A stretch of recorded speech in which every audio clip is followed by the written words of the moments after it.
اب 10-12 دن کا ٹائم ہے، رمضان کا مہینہ شروع ہو رہا ہے۔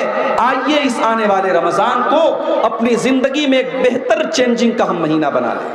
ہمارے اندر جو بری عادتیں ہیں، کوئی بیڑی پی رہا ہے، کوئی سگریٹ پی رہا ہے، کوئی گندے کام میں لگا ہوا ہے، کوشش کیجئے کہ آنے والے رمضان میں ہم بری عادتوں کو چھوڑنے کا مہینہ اس کو بنا لیں۔ ذرا تصور کرو میرے بھائیوں، دنیا میں ہم نے بہت سارے ایسے گناہ کیے ہیں جو ہم کو پتہ ہے، اللہ کو پتہ ہے، ہماری ماں کو بھی نہیں معلوم، ہمارے باپ کو نہیں معلوم، ہمارے بھائی کو نہیں معلوم، ہمارے پڑوسیوں کو نہیں معلوم۔ انسانوں کے بنائے ہوئے کیمرے لگے ہیں تو چور چوری سے ڈر رہا ہے، زناکار زنا سے ڈر رہا ہے، بلاತ್ಕಾری بلاತ್کار سے ڈر رہا ہے، لڑکیوں کو چھیڑنے والا چھیڑنے سے ڈر رہا ہے۔ انسان کے بنائے ہوئے کیمرے کا اتنا ڈر ہے، ذرا سوچو اللہ کا کیمرہ تو 24 گھنٹے چل رہا ہے، اللہ کا کیمرہ تو سب کچھ ریکارڈ کر رہا ہے، اور اللہ کا کیمرہ کبھی بند ہونے والا نہیں ہے۔ قیامت کے دن تمہارے نام اعمال رکھے جائیں گے، تمہاری زندگی بھر کا کچا چٹھا رکھا جائے گا، تو جو مجرم لوگ ہوں گے، جو بدکار لوگ ہوں گے، جو گنہگار لوگ ہوں گے، جو حرام کام کرنے والے لوگ ہوں گے، جو ناجائز کام کرنے والے لوگ ہوں گے، وہ ڈرے۔ میرے بھائیوں، میں نے آپ کے سامنے قرآن مجید کے 30ویں پارے کی کچھ آیتیں پڑھی ہیں۔ ان آیتوں میں اللہ تعالیٰ نے ناپ تول میں کمی کرنے والوں کا ذکر کیا ہے۔ ویل للمطففین، بربادی ہے، ویل ہے، جہنم ہے ناپ تول میں کمی کرنے والوں کے لیے۔ الذین اذا اکتالوا علی الناس یستوفون، جب وہ سامان خریدتے ہیں، جب وہ سامان لیتے ہیں تو پورا پورا تول کر کے لیتے ہیں۔ وَإِذَا كَالُوهُمْ أَوْ وَزَنُوهُمْ يُخْسِرُونَ، اور ناپ تول میں کمی کرنے والوں کی دوسری پہچان تو یہ جو ڈبل اسٹینڈرڈ ہے، سامان دینے کے ٹائم ڈنڈی مارنا اور سامان لینے کے ٹائم پورا پورا وصولنا، اللہ نے کہا یہ بربادی کی نشانی ہے۔ اب یہاں غور کیجئے گا، اللہ نے یہاں ناپ تول میں کمی کرنے والوں کا ذکر کیا ہے، مگر آپ غور کریں تو زندگی کے سارے ڈپارٹمنٹ میں اور زندگی کے سارے شعبوں میں یہ آیت فٹ ہو جاتی ہے۔ باپ یہ چاہتا ہے بیٹا اس کا احترام کرے، بیٹا اس کی عزت کرے، بیٹا اس کا سمان کرے، بیٹا اس کی سیوا کرے، مگر باپ اپنے بیٹے کے ساتھ ناانصافی کر رہا ہے، اس کو اس کا حق نہیں دے رہا ہے۔ اپنا حق وہ پورا لینا چاہتا ہے، لیکن دینے کا نمبر آتا ہے تو وہ حق مار رہا ہے۔ اولاد یہ چاہتی ہے ہمارے ماں باپ اپنی پراپرٹی میں، اپنی جائیداد میں پورا پورا حق دیں، ہمارے والدین ہمارا پورا پورا حق دیں، لیکن ماں بیمار ہے، باپ بیمار ہے، اولاد کو اتنی بھی فرصت نہیں کہ اپنے بیمار ماں باپ کا وہ 2 منٹ بیٹھ کر کے حال چال پوچھ سکے۔ بیوی کو بڑی شکایت ہے، شوہر میرا خیال نہیں رکھتا، شوہر میری پسند کا سوٹ نہیں لاتا، شوہر مجھے سونے کا زیور نہیں دلاتا، لیکن اس بیوی کو یہ احساس نہیں کہ وہ اپنے شوہر کی خدمت میں کتنی کوتاہی کر رہی ہے۔ اصول بتا دیا اللہ تعالیٰ نے اس آیت کے اندر، وَيْلٌ لِّلْمُطَفِّفِينَ، بربادی اور جہنم ہے ناپ تول میں کمی کرنے والوں کے لیے، بربادی ہے ان لوگوں کے لیے جو ڈبل اسٹینڈرڈ اپناتے ہیں، جو دوہرا پیمانہ اپناتے ہیں، جن کا دینے کا معیار الگ ہوتا ہے اور لینے کا معیار الگ ہوتا ہے۔ جب لینے کا نمبر آتا ہے تو پورا پورا لیتے ہیں، اور جب دینے کا نمبر آتا ہے تو ڈنڈی مار کر کے دیتے ہیں۔ اللہ نے فرمایا الا یظن اولئک انہم مبعوثون، کیا ان کو یہ پتہ نہیں ہے کہ کل قیامت کے دن ان کو اٹھایا جائے گا، ان کو کل قیامت کے دن اللہ تعالیٰ اٹھائے گا۔ لیوم عظیم، وہ بہت بڑا دن ہوگا، یوم یقوم الناس لرب العالمین، وہ قیامت کا دن ہوگا جس دن سارے کے سارے لوگ اللہ کی بارگاہ میں اٹھائے جائیں گے۔ یہ کرپشن کیوں نہیں ختم ہو رہا ہے؟ یہ چوری کیوں نہیں ختم ہو رہی ہے؟ یہ رشوت کیوں لی جا رہی ہے؟ یہ حرام خوری کیوں ہو رہی ہے؟ یہی ڈر نہیں ہے ہمارے اندر، یہی خوف ہمارے اندر نہیں ہے کہ ہمیں اللہ کی بارگاہ میں جانا ہے اور اللہ کو حساب دینا ہے۔ میرے پیارے ساتھیوں، قرآن کی سب سے آخری آیت جو اللہ کے نبی پر نازل ہوتی ہے، قرآن کے 3 پارے کی آیت ہے، سورہ بقرہ کی آیت۔ اس آیت کے نازل ہونے کے 7 دنوں کے بعد اللہ کے نبی کا انتقال ہو جاتا ہے۔ کون سی آیت ہے؟ وَاتَّقُوا يَوْمًا تُرْجَعُونَ فِيهِ إِلَى اللَّهِ، میرے بندو تم اس دن سے ڈرو جس دن تم اللہ کی طرف لوٹائے جاؤ گے۔ ثُمَّ تُوَفَّى كُلُّ نَفْسٍ مَّا كَسَبَتْ وَهُمْ لَا يُظْلَمُونَ، اور پھر تمہارے ایک ایک عمل کا پورا بدلہ دیا جائے گا۔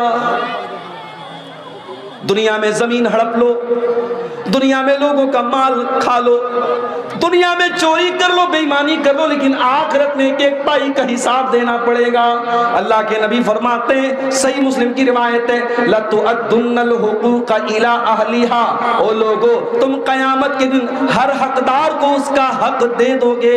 حَتَّى يُقَادَ لِلشَّاةِ الْجَلْحَاءِ مِنَ الشَّاةِ الْقَرْنَاءِ، یہاں تک کہ اگر بغیر سینگ والی بکری کے اوپر سینگ والی بکری نے ظلم کیا ہوگا، اتیاچار کیا ہوگا، تو اس سے بھی قصاص لیا جائے گا۔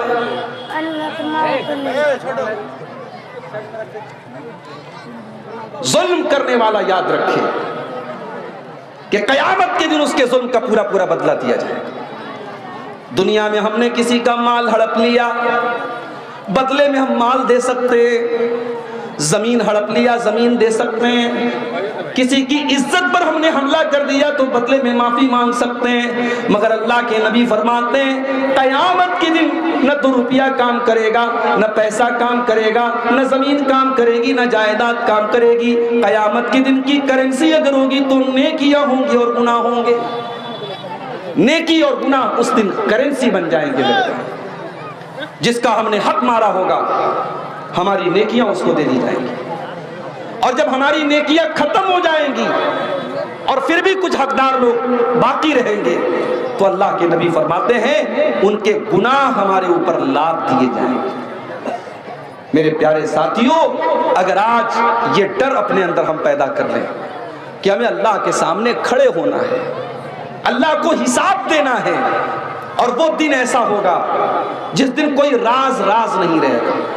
دنیا میں ہمارے بہت راز ہوتے ہیں، بہت سارے سیکرٹ ہوتے ہیں جو ہمارے ساتھ چھپے ہوتے ہیں، لیکن قیامت کے دن کوئی سیکرٹ نہیں رہے گا۔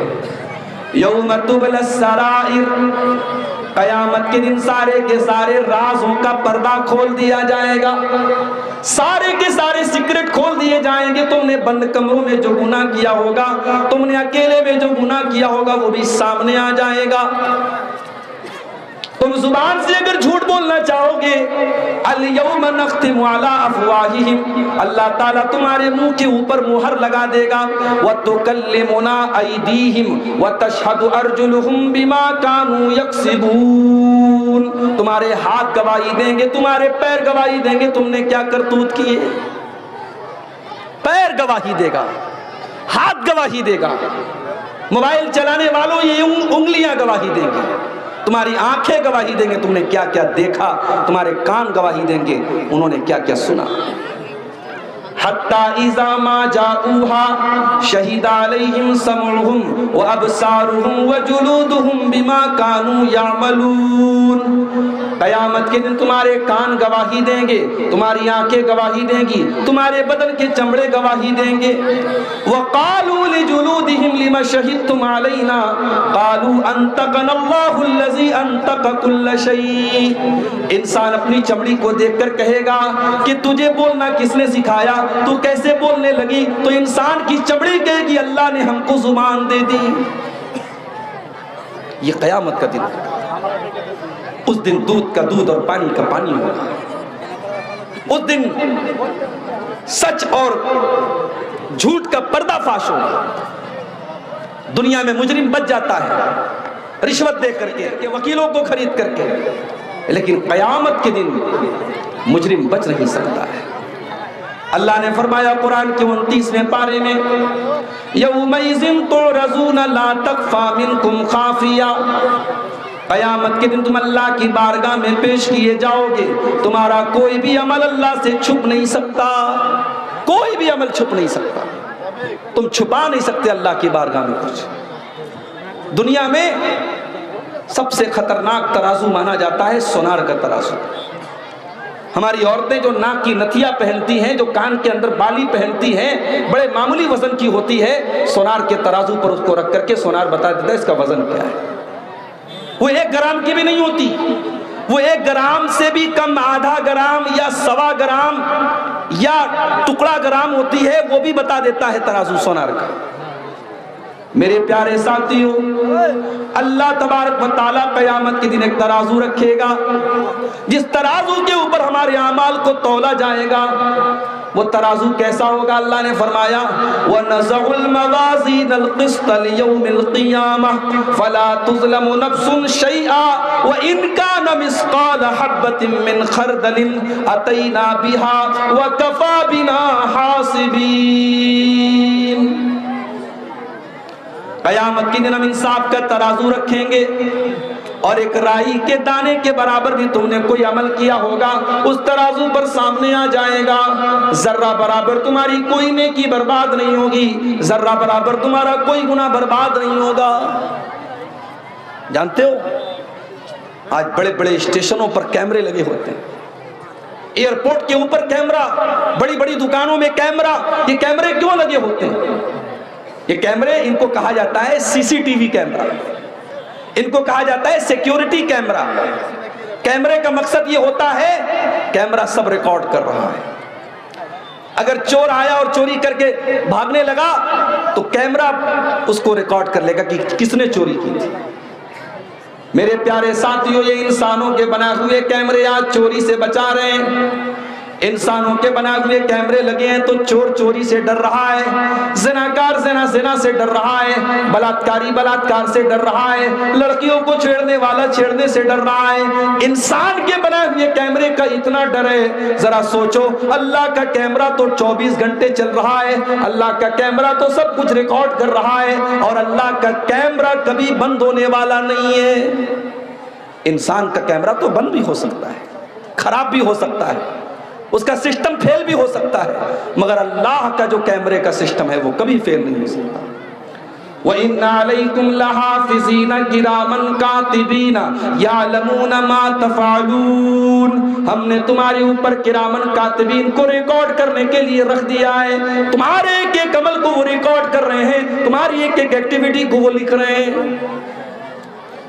عمل تو چھوڑ دو، میری ماں بہنوں، تم جلسے میں آئی ہو، تقریر ہو رہی ہے، تم پنڈال کے نیچے بیٹھ کر کے اپنی دیورانی جیٹھانی کی غیبت کر رہی ہو، ساس بہو کی غیبت کر رہی ہے، بہو ساس کی غیبت کر رہی ہے، نند بھابھی کی شکایت کر رہی ہے. تم نے زبان سے جو غیبتیں کی ہوں گی، تم نے جو چغلیاں کی ہوں گی، تم نے جو گالی بکی ہوگی، تم نے جو گندی باتیں نکالی ہوگی، اللہ کے یہاں وہ بھی ریکارڈ کی جا رہی ہے.